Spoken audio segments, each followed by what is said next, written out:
How's it going, y'all? Titan Smash MTG, and today we're back with some more MTGA standard discussion. Today, we are a day away from Strixhaven early access release. It'll be coming up Wednesday, 11 a.m. Eastern Standard Time. If you want to come see some Strixhaven standard, been played a day early before release, come over to twitch.tv/TitanSmashMTG. We'll be slinging some spells, playing some brews, and all kinds of other weird acronyms and saying you can come up with.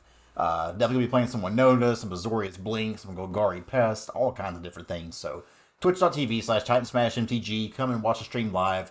Should be starting around 11 a.m. Eastern Standard Time. Today for this video, we're going to be talking about the 10 top 10 cards for Strixhaven. These will be kind of in order, kind of not. Be doing some honorable mentions as well because the other ones didn't quite make the cut. As I've stated before in my other video, I don't think this set's incredibly strong to be honest, but it does have a lot of cool cards.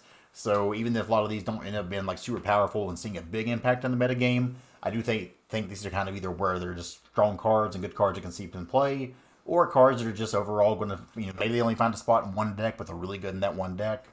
So enough yapping, enough blabber, and enough rambling. Let's go ahead and look at the top 10 cards for Strixhaven Standard. Let's go! So the first honorable mention here is Lorehold. This is the Lorehold Dragon, 5 red and white, 5/5, Flying Vigilance Haste. Elder Dragon, whenever Lorehold attacks, look at the top 7 cards of your library. You may cast an instant sorcery spell with a mana value less than or equal to Lorehold's power from among them without paying the mana cost. Put the rest of the bottom of your library in a random order. As always, keyword soup anymore with these cards. But yeah, this is a 7 mana card that has some pretty good stats, but 7 mana is the big drawback here to this thing. However, if you get to play this in the right decks, you're getting a Vigilance, Flying, Hasty Threat, which are all very good and relevant keywords. And being able to cast at the very least a 5 mana instant sorcery for free is nice. There's different ways you can do different things, in standard. If you could buff this up a little bit, you can start doing some Orange Epiphany type stuff. The dream off of this would be to do something like play this in an Ultimatum Shell of some sort, hit this and cast it and have some kind of way to buff its power up so you could potentially hit another one again. That'd be kind of insane there. But no, there's a lot of cool different ways to do this. I think the real way this shines is probably in Historic when you have things like Time Warp. You just cast your Lorehold, attack, and Time Warp. Do your thing there. Seems really good. I see this seeing play. There may be some decks to try to play this just fairly. That seems wrong to me, but you could do it. But watch out for things like Transmorgify and Luca decks like that. When on turn 4 you can be casting this and doing your thing, that seems extremely strong. So watch out for that. Let's go ahead and look at another honorable mention here. Demogoth Titan. So Demogoth Titan is a 4 mana black-green hybrid for all the mana costs there. 4 mana, 11/10. Not sure who made the power and toughness on that thing. That is insane. It's a creature. Whenever it attacks or blocks, sacrifice a creature. The way I see this going is you play this in some deck that has like a sacrifice kind of engine going to it. So you have a lot of creatures you don't care to sacrifice if you attack or block. But also, I'm just seeing a world where you play this, you get to maybe swing in with it and sacrifice a creature. And then on end step, you tend to pest on your own creature, get 11 different 1/1s, and start going to town there super wide. That seems super good, super reasonable, and it's all in a kind of shell that you want to play these cards anyways.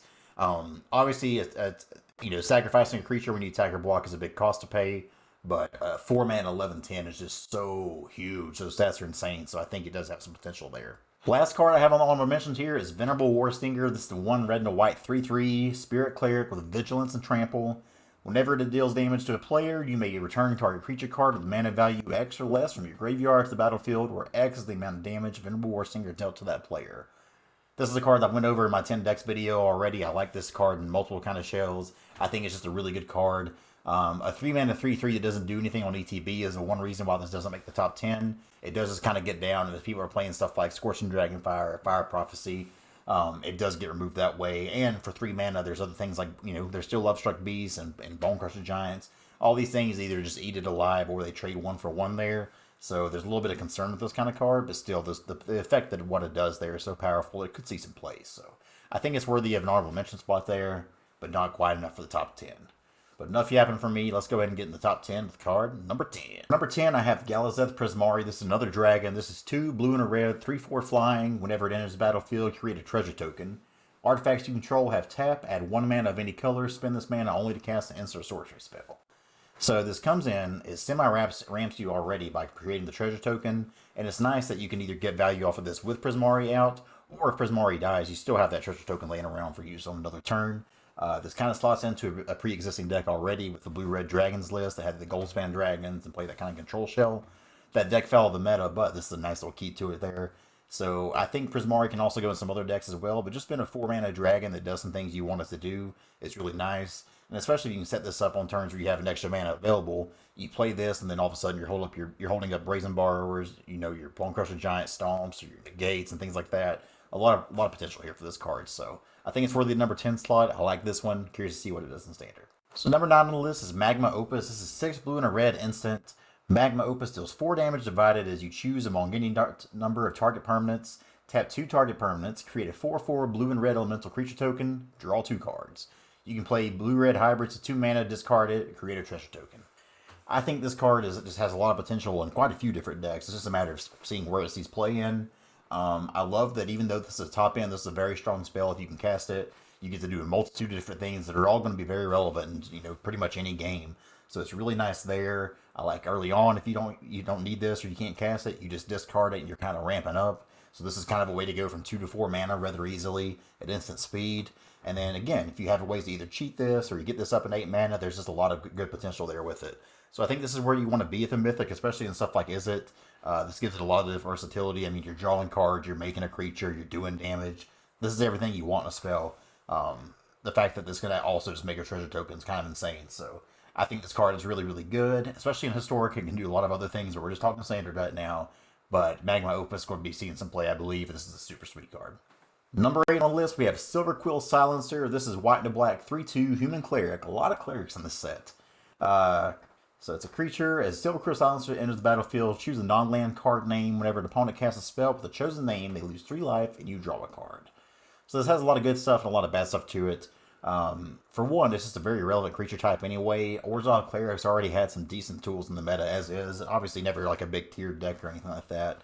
But this is a great piece for it. And again, there's a lot of clerics that are very playable in this set. So maybe Orzhov Clerics makes their a comeback. This is doing its best Meddling Mage impression, and even though it's not nearly as good as Meddling Mage, a 3/2 for 2 is still a solid stat line. Obviously, it still fails the Bone Crusher test. That's going to be the test that most creatures at 2 mana are going to fail these days anyways. Still, it's a 3/2 for 2, so early on it can get aggressive, get some beats in there. And it's nice against stuff like Control. You can kind of guess what kind of card they're playing. If you're worried about the Extinction Events or Shadow's Verdict, you name that, and even if they hit it, you're still doing some damage to them and still drawing a card. So it makes you able to kind of commit to the board a little bit less fearfully than you usually would. I think this card's good. Again, this isn't Meddling Mage, but it does a pretty good impression, and I think there's just a lot of different homes this can be in. So even though it may not be the strongest to be up on this list, I think this goes in a multitude of shells and it's very playable. So decent card. I think it sees play. So number 7 here, we have Rip Apart. This is red and white sorcery. Choose one. Rip Apart deals 3 damage to target creature or planeswalker, or the other half, destroy target artifact or enchantment. This is just a super solid overall, just catch-all card. 2 mana deal 3 to a creature or planeswalker is fine. The fact that it hits planeswalkers too is really good. That bottom half, very versatile, and a lot of times, especially Boros, you're one siding things like that out of the sideboard anyways. So the fact that you have removal or this on either side means if you want to main deck this thing, especially in best of 1, you're welcome to, and it's never going to be a dead card. But as a sideboard card, this kind of does a little bit of everything you want. It kills a creature, can finish off a planeswalker, and again, destroying target artifact or enchantment. Really nice thing for Boros to have access to. This isn't a very exciting card. I really wish it was an instant. At instant, this is probably too good though, so I see why it's a sorcery, but I don't think we could. I think it'd be fine if it was an instant. But just a great solid overall card. This isn't going to, don't ride the presses about this. It's not a super exciting one, but it's versatile. It does a lot of things you want. It gets the job done. Number 6, we have Tend the Pest. This is black and the green instant. As an additional cost to cast this spell, sacrifice a creature. Create X 1/1 black and green pest creature tokens with when this creature dies, you gain 1 life, or X is the sacrifice creature's power. Already talked about this a little bit earlier here, but if you have Demogoth Titan in your deck and you can sacrifice it, 2 mana, make 11 1/1s is not that bad. Especially if you have something like a Bastion of Remembrance out, where if a creature dies, they also just drain them a little bit. This card's really nice here. I see this going right into Jund Sacrifice kind of shells that maybe aren't super playable in Standard right now, but they still see some play. They're still good. I'm seeing a lot of very sad lines where somebody claimed the firstborn on my creature, and then they sack it to Tend the Pest and get all this value, and I probably just rage quit the game. So Tend the Pest, very good card. It's going to see some play. Full show. All right, on to the top 5 here. We have Jazzy, Oracle of the Arcavios. This is 6 blue and blue, so 8 mana, 5/5. Expansive creatures. Legendary creature, Human Wizard. Discard a card, return Jazzy, Oracle of Arcavios to its owner's hand. Some good evasion there without having to pay mana cost. Always nice. Magecraft, whenever you cast or copy an instant or sorcery spell, reveal the top card of your library. If it's a non-land card, you may cast it by paying 1 rather than paying its mana cost. If it's a land card, put it on the battlefield. One special thing about that is it gets around ruling vortex especially well because you're paying 1 rather than paying a free spell. So it's nice there. I still think this is going to be in a deck where you probably want to cheat this out. Either it be like via ultimatum, like Emergent Ultimatum or a Genesis Ultimatum, or maybe you're doing some Transmogrify Luca kind of stuff. This is probably the new, this is what Luca Transmogrify wants to go after in these kind of shells of this card. 8 mana is a lot for that. The backside of that does help you ramp up if you have a lot of lands in your hand. You can ramp up to this card kind of fast, and then possibly even return it back to your hand, so that's really neat there. But no, Jazzy has a lot of potential. Obviously, that Magecraft thing is super, super strong. It's just a matter of how you build your deck and if you can take advantage of it. But that is a cheap cost to pay, and discarding a card to return it to hand, while yes, you're going to pay 8 mana to do it all over again, the fact that you can then just have that 1 mana ready to go is really nice. So I think Jazzy sees some play. It's going to be in some probably... this is going to be an Emergent Ultimatum deck. I'm pretty certain of that. We'll see where else it goes to, though. Finally, we have a card that isn't text box soup. This is Blade Historian. This is a 4-mana red-white hybrid for all of it. So a 4-mana 2/3 attacking creatures you control have double strike. This can go in mono white as the top end to give all those creatures double strike. Obviously in mono red, if you want to slot this in beside Torbjorn, it's great. Giving all your creatures double strike there can be nice and just boost that clock up a little bit. But we all know where this is going. This is going straight in Winota, baby. This is the best hit for Winota can have now. Now Winota actually has more hits. Before Winota, I think a big reason it wasn't seen play in Standard was because you had Kenrith. And other than that, you didn't have a lot of super great hits in the deck in the first place. But Blade Historian, being human, means you can hit it off Winota, get all your little creatures double strike there. It's just such a good, valuable card for it. Also, as I mentioned before already, it's a Cleric. So Cleric just keeps on getting toys, keeps on getting tools. And especially in stuff like Orzhov Clerics, while yes, the mana cost may be a little bit rough for this in Orzhov because you'd have to be doing quadruple white, those creatures get really tall with all the life gain triggers and everything. So giving something like that double strike could just win a game. So Blade Historian, sweet card. I know it's going to be seeing some play because I'm going to play it. Number 3 on the list is Vanishing Verge. This is white and a black instant. Exile target monocolored permanent. Again, this is short and simple and sweet. The mana cost on this a little bit restricted, meaning you can't go into a lot of different kind of decks. But if there's a Orzhov control shell or Esper control is already shown that it can do some things. This is just a 2 mana exile monocolored permanent. That is insane. This can hit any kind of monocolored planeswalker, any kind of creature. And I know people may think that's a pretty big restriction, but it's really not. If you look at all the kind of creatures that are in Standard right now, most of the big ones that we're afraid of are all monocolored anyways. So having a 2 mana instant spell to deal with that is super, super good. Again, the color's restrictive. It can't go in every deck. But the decks that go in this is just such a good removal spell. One of the best removal spells we've seen in a long time. So number 2 on the list is Paulo. This is Elite Spellbinder. I've talked about this card plenty, so we won't get into it too far. Elite Spellbinder, 2 to white, 3/1 flying. When it enters the battlefield, look at the target opponent's hand. You may exile a non-land card from it. For as long as that card remains exiled, its opponent may play it. A spell casts away, costs 2 more to cast. I love that even though this is a 3/1, which is very vulnerable, it does have flying for evasion. It gives you information on the hand, and you can snag something out of it. Because a lot of decks are going to want to play this, like you're just trying to get around that turn 4, turn 5 sweeper. So the fact that you can tax them on this and make it just a little bit too hard for them to play right on time is super, super nice. And even if it dies, that tax still applies. I think that's the biggest thing with this. So whether you're playing this in a mono white shell, I've got this in an Azorius Blink shell, which I think will be insane in. There's just so many good places for this card. And overall, it's nothing, it's not going to be the most exciting card. I'm saying that about a lot of cards in this set. It doesn't just jump off the page as something broken. But that's a very good effect and very powerful. And I think this card's going to definitely just be able to make some waves with Standard and see some play. So good job, Paulo. You did well. What a surprise. So number 1 on this list, the number 1 card from Strixhaven. And keep in mind, I'm not talking about lands. Lands, for one, these lands aren't great anyways. And I think people will come to see that. If you're playing a 3-color shell, you just can't play those lands. But, I don't know. This feels like a cop-out with this card. Because, again, it's just a piece of removal. It's not exciting. But that's what the sets brought us here. Number 1 card in Strixhaven is Baleful Mastery. This is 3 and a black instant. You may pay 1 and a black rather than pay the spell's mana cost. If the 1 and a black cost is paid, an opponent draws a card, exile target creature or planeswalker.